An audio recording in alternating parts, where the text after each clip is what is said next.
E nossa história não estará pelo avesso assim, sem final feliz.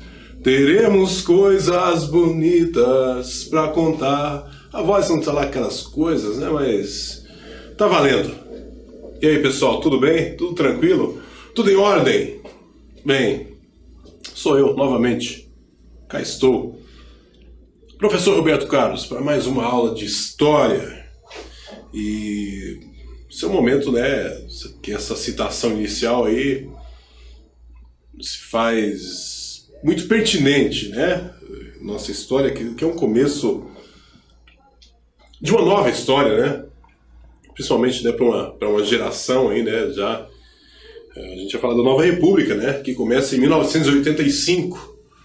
1985, na verdade, né, eu tinha nascido há muito pouco, né. Bem, piadas à parte. Nova República é um momento de transição da ditadura militar, né, para aquela conhecida, né, chamada, pelo menos, né, redemocratização do país.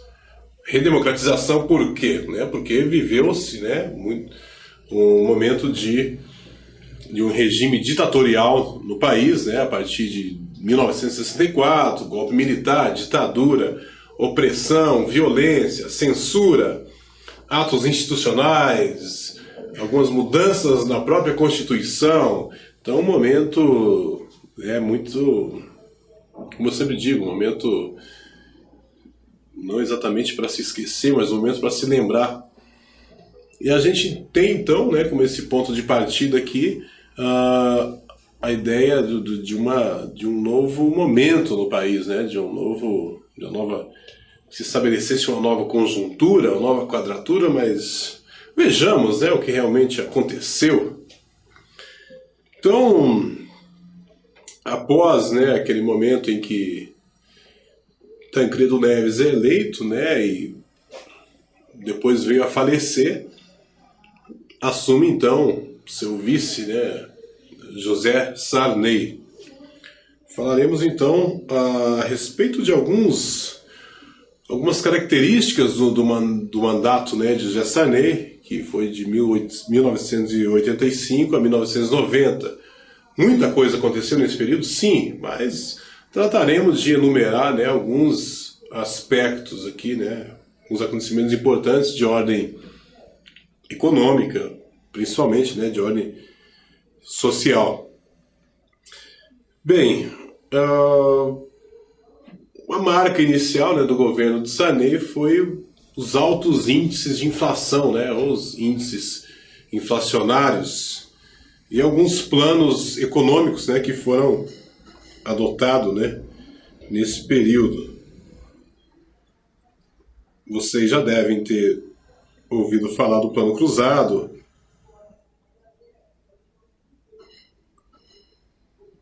do Plano Bresser, de 1987,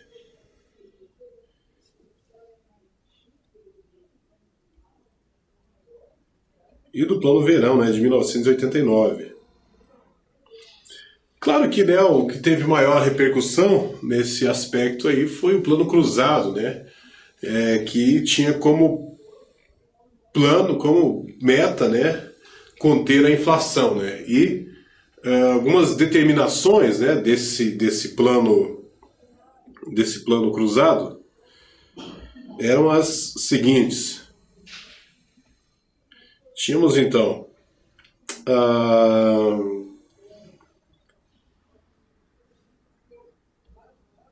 congelamento de preços. Congelamento de preços por um ano. Essa era uma das determinações, né? Uma das imposições desse plano cruzado. Abono salarial de 8%, que seriam reajustados, né, após um ano. Ou então quando a inflação atingisse, né, cerca de 20%. Essa era os condicionantes desse abono salarial. Extinção da correção monetária também. E o Cruzeiro perdia então seus 3 zeros e passou a se chamar Cruzado, né? Então, tínhamos uma nova moeda no Brasil, você me empresta 10 cruzados aí?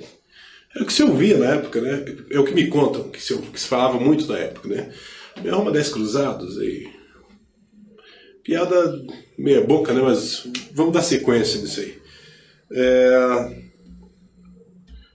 Outro aspecto, né? Ou por se tratar de um governo, né, que trazia a marca, né, trazia a responsabilidade, né, de promover aquela transição democrática, né, ou seja, o processo de redemocratização, alguns importantes, né, relevantes acontecimentos, avanços políticos também ocorreram, né, nessa fase aí, né. Talvez o mais importante, né, os momentos mais importantes do governo Sarney ocorreu em 1988. Vamos lá. Agora eu recorro a você aí. Que fato importante ocorreu em 1988? 88. Isso. A Constituição brasileira. A promulgação da Constituição de 1988.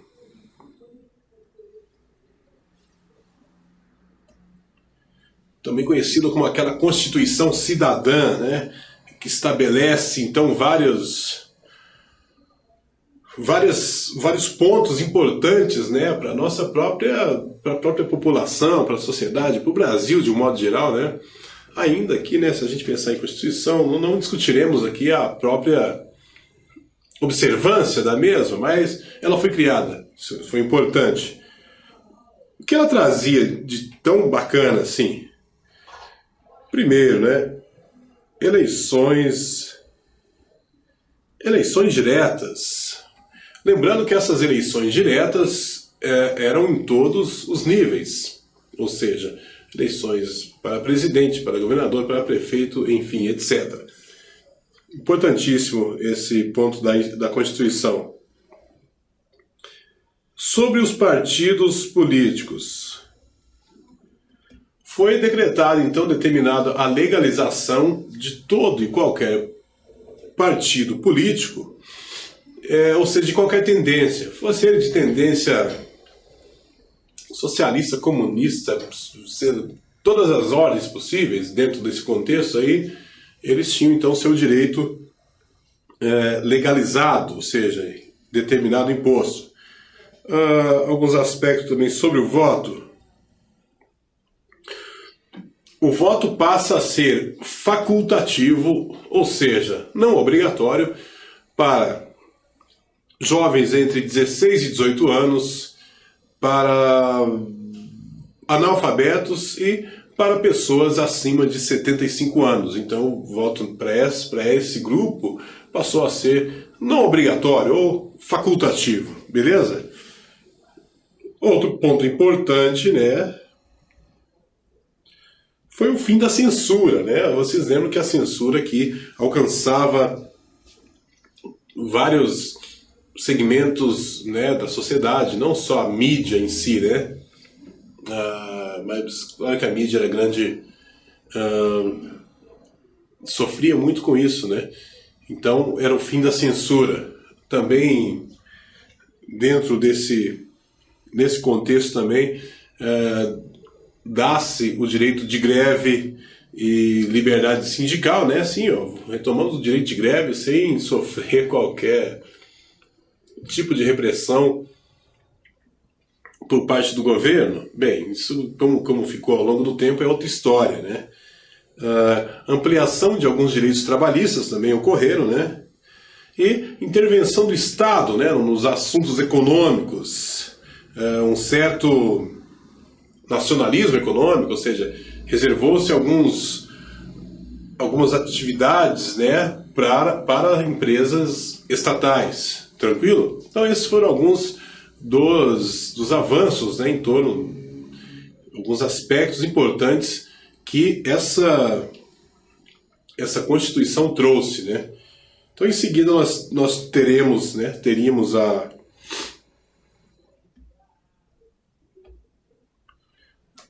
então as eleições de 89, né? Então, para a gente entender o governo Sarney, a marca importante foi a Constituição de 1988. Eu preciso de uma pausa para água aqui. Segura aí.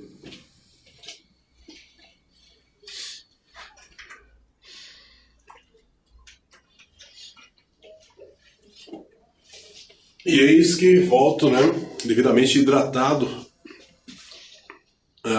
Tá. Bem. Eleições presidenciais de 89, elas...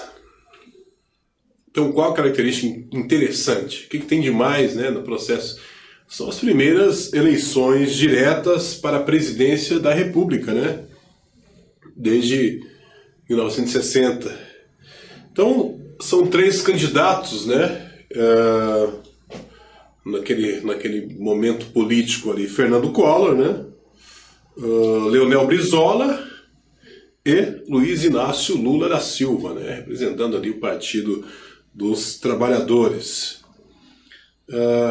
A eleição foi então para o segundo turno, né? Ficaram na disputa Lula e Collor, cabendo ao Fernando Collor de Mello a vitória, né? Muito beneficiado por aquela imagem, né, do caçador de Marajás, etc. Uma plataforma de luta contra a corrupção, né? Um discurso que foi né, muito bem recebido pela população, pelos eleitores, né? Então, eis que assume então o poder Fernando Collor de Mello. Veremos então alguns aspectos desse mandato de Fernando Collor, né? Tem algumas peculiaridades, algumas curiosidades, né? O momento é extremamente curto, né, para a gente poder contemplar a amplitude, né, desse governo, desse mandato, mas alguns aspectos aqui que a gente vai trazer no campo econômico, né? Então, por falar em plano, Fernando Collor aparece então com o Plano Brasil Novo, no qual o cruzado novo é extinto, retoma-se então o cruzado, o cruzeiro, melhor dizendo. O momento também dramático, né, desse mandato de Fernando Collor, ele congela preços e salários, até aí tá. Congelou preços dos produtos, congelou o salário, mas teve um ato dele que gerou um certo descontentamento aí, de um modo geral. Ele bloqueia parte do dinheiro de aplicações financeiras e de poupanças também por 18 meses. Vocês imaginem o que isso provocou. Foi um Deus nos acuda, sabe? Entenderam, né? Ele congelou, né? Ou bloqueou, né, parte do dinheiro de aplicações financeiras e também as poupanças. Então, além disso, né, algumas demissões, né, em massa no setor público, uma redução de tarifa de importações ocorreu também nesse governo, e aquilo também que acaba sendo uma marca já nesse processo aí, o aumento das privatizações, né? Foi extremamente tumultuado, né? Essa ideia das privatizações gerou muita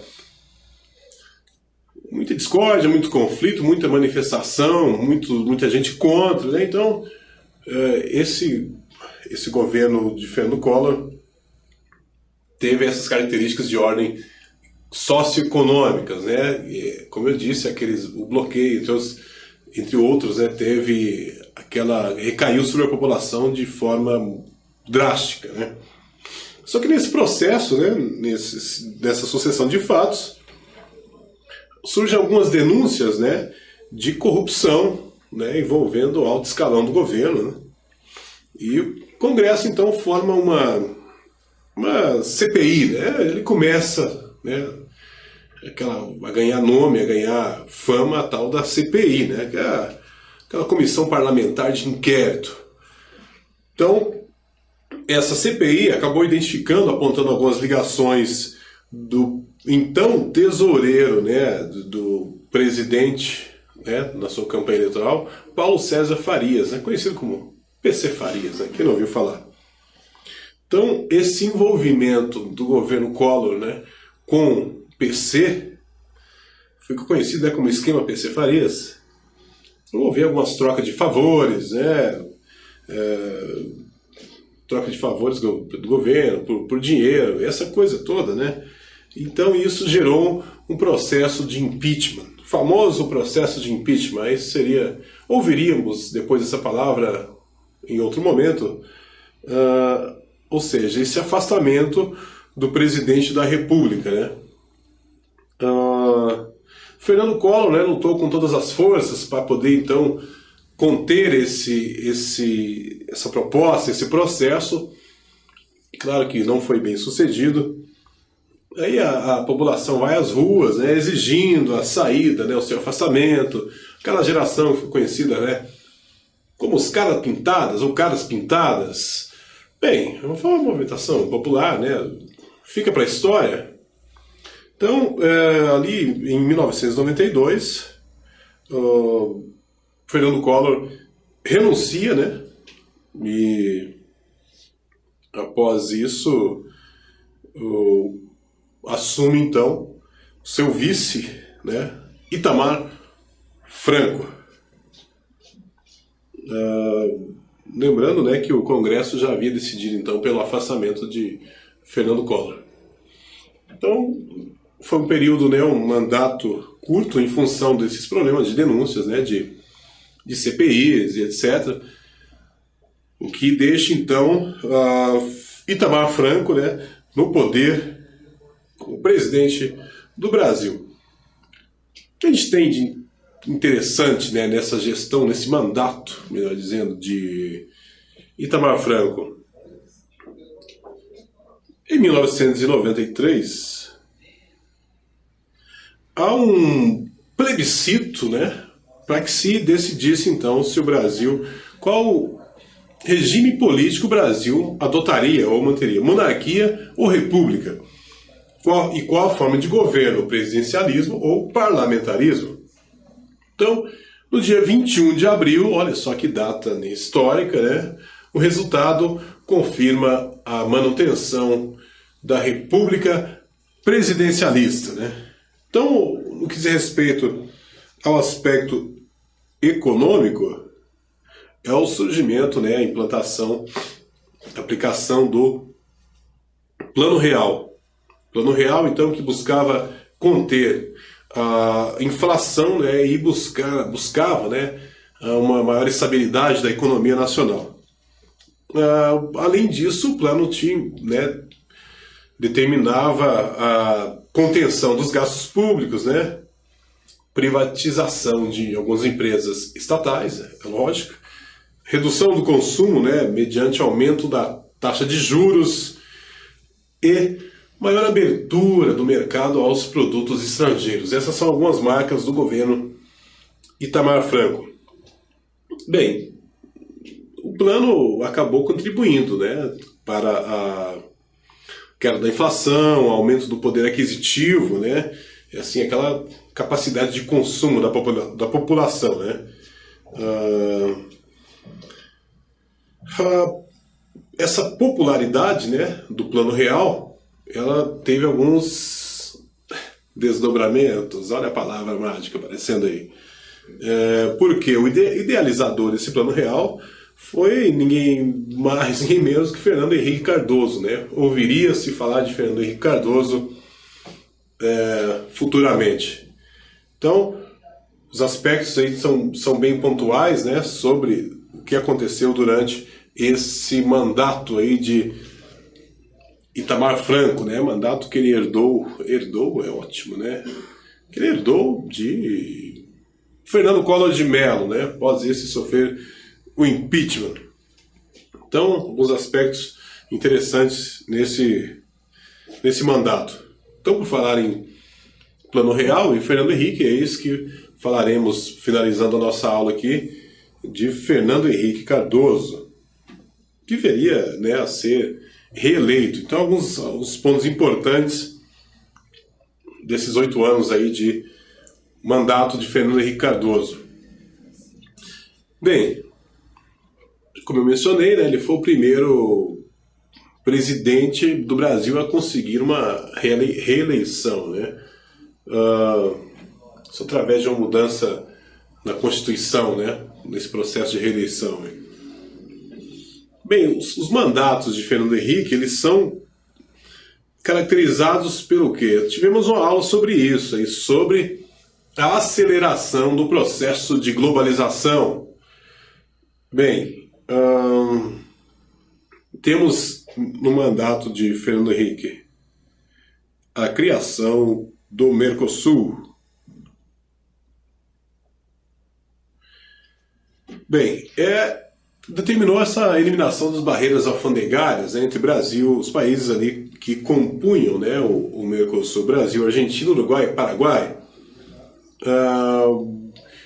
Veria-se, né, em outras etapas, né, desse bloco a integração de alguns outros países aí que formariam, né, o Mercosul. Então, Fernando Henrique, inicialmente, aceleração da globalização, né, via esse bloco econômico, né, vamos colocar assim.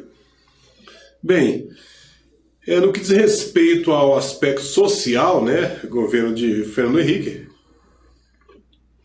temos um momento bem importante sobre a questão fundiária no Brasil, né, não o surgimento, né, mas o MST ele ganha muito mais visibilidade, ganha uma dimensão maior nesse movimento durante o governo de Fernando Henrique, né? O MST, né, Movimento dos Trabalhadores Rurais Sem Terra, eles acabam invadindo terras, né, ocupando, para quê? Para chamarem atenção para a emergência de uma reforma agrária no país, né? Porque esse é o pressuposto, é o preceito do MST, né? Que reivindicação, aí tem algumas transformações no decorrer, mas também não falaremos sobre isso. A ideia, nesse período aí de Fernando Henrique Cardoso, 95 a 2003, a gente via, né, nos noticiários, MST invade fazendas para poder... Então, e chamaram realmente a atenção para essa questão da reforma agrária. Uma das marcas, então, fiquem atentos aí nesse governo de FHC. Bem, alguns aspectos também, o que se mantém, né, no governo Fernando Henrique é a manutenção, né, da hegemonia do neoliberalismo, né, e em contrapartida alguns problemas essenciais, né, sociais continuaram, né, sem solução. Aquele problema da exclusão social, um momento que vai, o espaço ali que ganha aquele conflito, né, o que eu mencionei agora há pouco, essa concentração aqui,